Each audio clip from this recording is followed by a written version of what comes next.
This day today commemorates the third anniversary of the shooting of the 32 Virginia University students by illegal guns, where a person was able to go into a gun shop and just get a gun without any paperwork, and then came and shot some people. Of course, he had some emotional difficulties. And then it's also the day that we have chosen to mark the 64 persons over the last 4 years that have been killed by illegal guns in the 32nd precinct.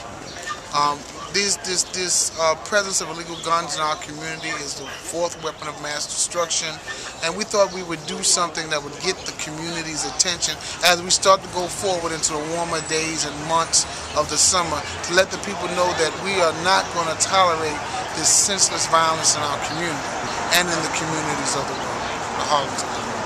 All right, so what made you decide to demonstrate on this particular issue, guns? Well, I can go back to Nate Nordica and driving home from Long Island and driving up on that crime scene. I can talk about Chris Boobar Owens, 13-year-old, and walking up on that crime scene. I can talk about Ty Cash. I can talk about Darkells. And that's the problem. There's so many young people losing their lives to illegal guns in our community that someone has to take up this fight. Someone has to do it. More people need to get involved because it has become a pandemic as far as guns are concerned in our community, in the hands of our young people, and they're using guns to settle their differences. So there's two problems. There's an anger management problem, and then there's an easy access to guns problem in our community. Well, how do you propose to deal with the anger management? Through mentoring, through outreach, through getting right into the faces of our young people and their parents, and organizing the community, that we can start to address the mindset of our young people. And the gun armaments?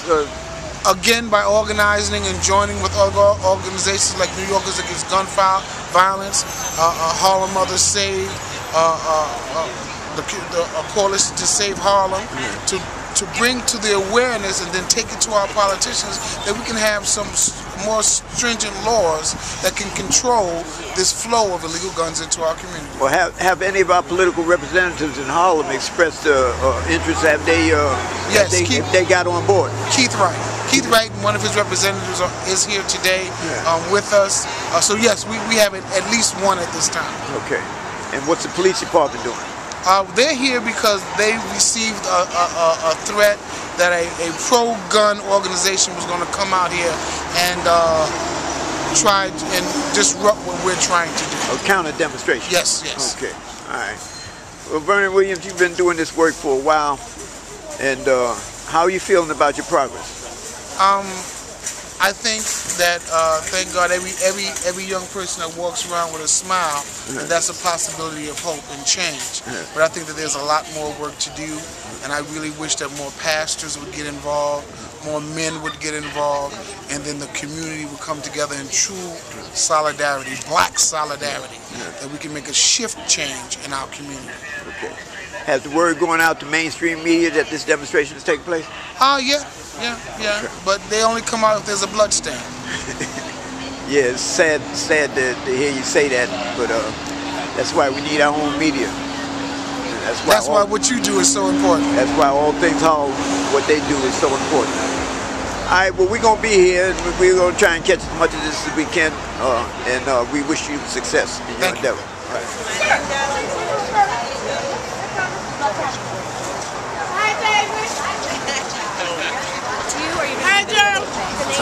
No, I got one. Okay. Alright, see, I told you it'd be alright. Just wait a few minutes. You know black people. Black people is 30 minutes later. We don't have 32 people. That's alright. We'll do with what we got. We'll work with what we got.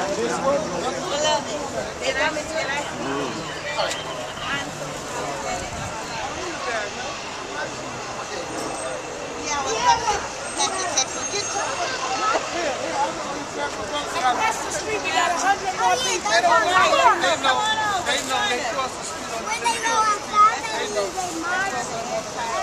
What's wrong with you? They're going to take pictures. That's a good thing. We need media. Listen. Yeah, this is the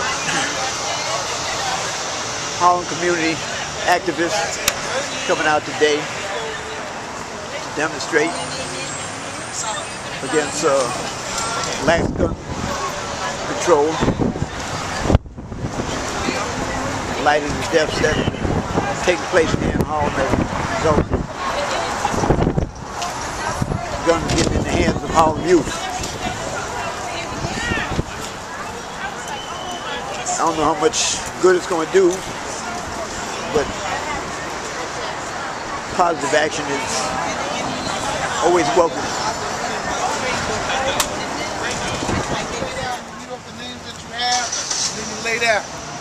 Okay, we're going to be down for 3 minutes, and when we get up, They have to stop at the I'm going traffic. to read the names of 65, as many as I can, that have died here. Now, if someone don't have no names, share some of them. Hi, Deanna. I just want to thank each of you for coming out today and for waiting around as we got here earlier. My name is Deanna Tilley. I'm with American Friends Service Committee. And the reason why we're here today on April 16th is because it's the 3rd anniversary of the Virginia Tech shooting. And you guys may remember that 32, some students, some were professors, 32 people died on this day 3 years ago. They were just waking up in their dorm rooms, going to class, and working on their futures like many of the young people here in Harlem do every day, and then also find an ending too soon to gunfire. And the gunman that day, it only took him 3 minutes to purchase a gun.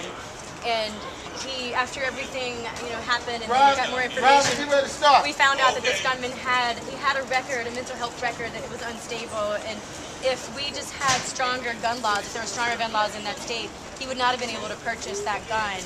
And I've passed out some yellow flyers to you guys because there's a lot of actions that we can take, and I think many of you, if not all of you, are taking action. You're in the community, and we can find you in the community at all hours of the day, night, and mornings. But we also need to take action by writing our representatives in D.C., our representatives in the House and the Senate, and let them know that the lax gun laws in our country are not okay. And we can't sit back with our arms crossed when it comes to this, because the other side, they're speaking loud and they're talking and calling and visiting these representatives in D.C. And it's great for us to vote. That's step number 1. But step number 2 is that we need to hold those representatives accountable, and we need to let them know. So we're gonna go ahead now and lay down. Each of you have a sheet of paper that represents somebody who died that day.